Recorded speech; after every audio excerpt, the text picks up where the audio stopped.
Bonjour à tous. Donc voilà pour un deuxième exemple basé sur un cas réel, cette fois-ci qui se passe au départ. Alors comme pour le premier cas que je vous ai fait en vidéo, on va d'abord regarder la vidéo dans son intégralité. Alors ça se passe au moment du départ, vraiment la vidéo, toujours la même chose prise sur une GoPro sur le bateau Jury.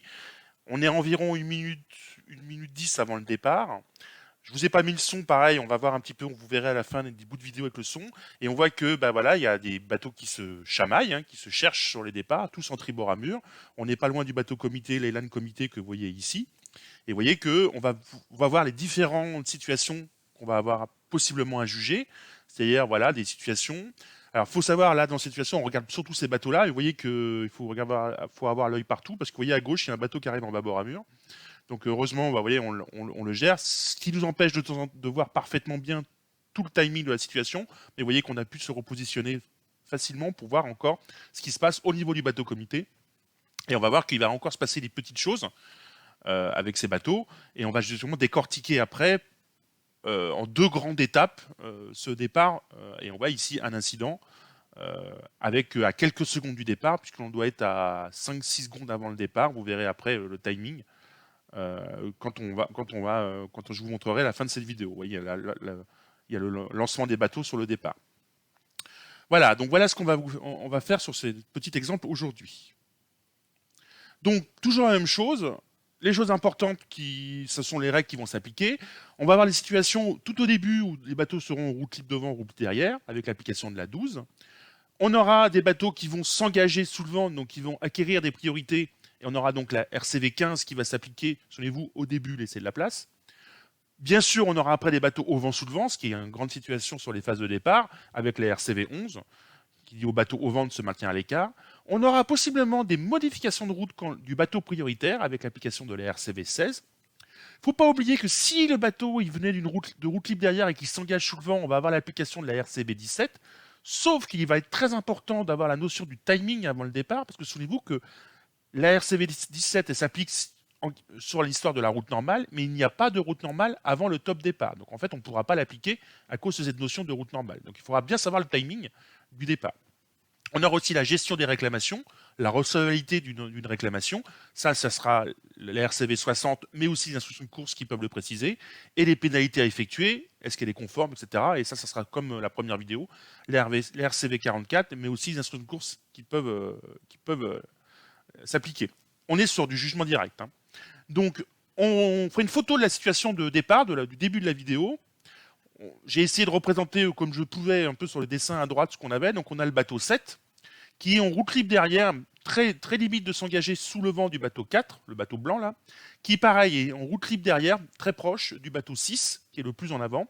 Et on a le bateau 8 qui est engagé sur ces bateaux-là, mais qui est avec un peu plus de latéral. Ici, on devine le bateau comité ici. Donc route libre devant, route libre derrière, on a les RCV 12, et bien sûr on aura des engagements des bateaux qui vont s'engager sous le vent, avec une acquisition de priorité, donc avec la mise en place de la RCV 15, mais aussi de la 17, sauf que comme il n'y a pas de route normale avant le départ, la 17 on peut l'oublier, mais par contre au top départ, il faudra se souvenir si le bateau qui est sous le vent a le droit de naviguer au-delà de sa route normale ou pas. Ça c'est quelque chose qu'il faut garder en mémoire, c'est un peu compliqué pour les juges au niveau de ces situations. Et bien sûr, très typiquement, ça sera des au vent sous le vent avec l'application de la 11 qui vont se mettre. Là, on va regarder un petit peu plus une situation où là, on a des engagements. Donc, on voit que 4, ici, le bateau blanc, s'engage sous le vent de 6. Donc, il s'engage assez près. Il y a l'application de la RCV 15. Donc, il doit au début laisser au bateau 6 la place de se maintenir à l'écart. Même chose pour 7, qu'on voit qu'il s'engage aussi assez près de 4. Même chose. Alors, comment juger le au début? Ça sera toujours dépendant des conditions de météo, des types de bateaux et des équipages. Mais en arbitrage direct, souvent on dit top engagé et on fait OK, 15, 15, c'est bon, ça peut durer quelques secondes, donc c'est pas un temps qui est défini, qui nous permet de dire attention, 15 off, maintenant, il a eu la place au début pour se maintenir à l'écart. Ça va dépendre du latéral, s'il s'engage très près, le temps sera plus long. S'il s'engage de très loin, bah, le temps sera très, très, très court pour l'application de cette règle 15. On va regarder la situation, une première situation avec possiblement des incidents. Donc avec ces engagements, vous voyez, ces 3 bateaux sont engagés, avec le 4 qui est engagé. Et si on regarde bien, le 4 avec le 6, le bateau vert au vent qui se maintient à l'écart, là, donc il y a la 11. Et là, voilà, qu'est-ce qu'on a là? On a une action de bateau 4 qui a une action forte de modification de route. Il offre en grand. Hein. Donc, même si la 15 est éteinte, parce que là, on a bien vu qu'il n'y avait pas de problème de 15, ils se sont engagés depuis un certain temps, la place a été donnée au début. La question qu'on pourra se poser, c'est est-ce que le bateau, en modifiant sa route fortement, le bateau 4, il laisse la place à 6, le bateau vert, pour se maintenir à l'écart? Ça, c'est quelque chose qu'il faudra garder en mémoire. C'est l'application de la RCV 16. Donc, si je reprends, je fais un zoom sur cette phase d'incident, où on a donc 4 qui l'offre en grand. On voit que 6 répond, mais on voit que 4 arrête son lof avant qu'il y ait contact. La question, c'est la 16. Donc, la 16 va s'appliquer pour le bateau 4. Et la question qu'on peut se poser aussi, c'est est-ce que 6 fait son maximum, parce qu'il doit répondre et faire son maximum en bon marin, pour se maintenir à l'écart. Et s'il y avait eu réclamation du 4, ce qui n'est pas le cas, hein, si vous regardez bien dans la situation, vous le voyez, il n'y a pas réclamation du 4. Moi, bateau jury, c'est ce que dit dans notre dialogue, on dit, ok, il y va un peu fort, donc il s'arrête, il arrête son lof et il laisse quand même vert à se maintenir à l'écart, vert à une action. Donc on aurait mis un pavillon vert, c'est-à-dire pas de règle enfreinte sur cet incident. Parce qu'on trouve que 4 est allé un peu fort dessus. Après, ça, c'est toujours dépendant des jugements. Là, on voit quand même. Après, par contre, on voit qu'il fait des petits lofts, mais c'est beaucoup plus sage en termes de loft. Ce qu'il faudra regarder, ça sera les manœuvres de barre, donc du bateau 4 qui modifie sa route, mais aussi du bateau 6 qui doit se maintenir à l'écart. Bien sûr, le latéral entre les deux bateaux. Et là, dans son exemple, ce qu'il ne faut pas oublier de regarder, et ce qu'on dit dans la vidéo, c'est attention, c'est les mâts qui sont aussi très proches. Des fois, il peut y avoir du latéral entre les coques, mais les mâts peuvent se toucher. Et c'est la même chose, hein, les mâts font partie du bateau. Donc, si les mâts se touchent, il y aura une règle enfreinte et ce sera du au vent sous le vent ou de la 16 dans cette situation-là. On va regarder maintenant, là, on a laissé passer le bateau qui nous passe devant, donc c'est une situation qui est plutôt à 10 secondes du départ maintenant, et on va retrouver nos fameux bateaux, notre bateau qui sont tous engagés, et donc le 4 doit se maintenir à l'écart, le blanc doit se maintenir à l'écart du 7, le bateau bleu, le 6 doit se maintenir à l'écart du 4, etc. Et là, vous voyez, il y a un contact entre le 6 et le 4, donc juste avant le départ, parce que le départ va se passer dans quelques secondes.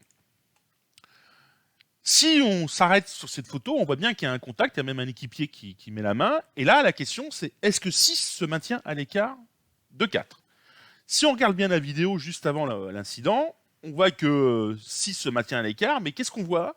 Si vous regardez bien, alors là, c'est un peu saccadé, mais on voit que le latéral, alors si on va revenir au début, là, il se maintient bien à l'écart, mais on voit que le latéral diminue. On voit que 6, il descend sur 4. Pourtant, 4 n'a pas d'action. Donc, c'est bien 6 qui provoque cette diminution latérale et donc ne se maintient pas à l'écart par la définition de se maintenir à l'écart. Donc là, on est d'accord que 6 enfreint la RCV 11 dans cette situation-là. Alors, je vais juste vous passer maintenant la vidéo de cette séquence avec le son et vous allez voir qu'est-ce qu'on a fait, est-ce qu'il y a eu réclamation et comment on a réagi. Ça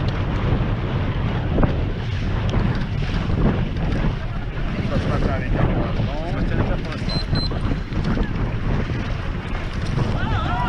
Voilà, ça se maintient aussi. Il y a un rouge ou pas? Pas de rouge. Hein. Pas de rouge, pas de rouge. Pas de rouge, incident clos là. Pas de rouge.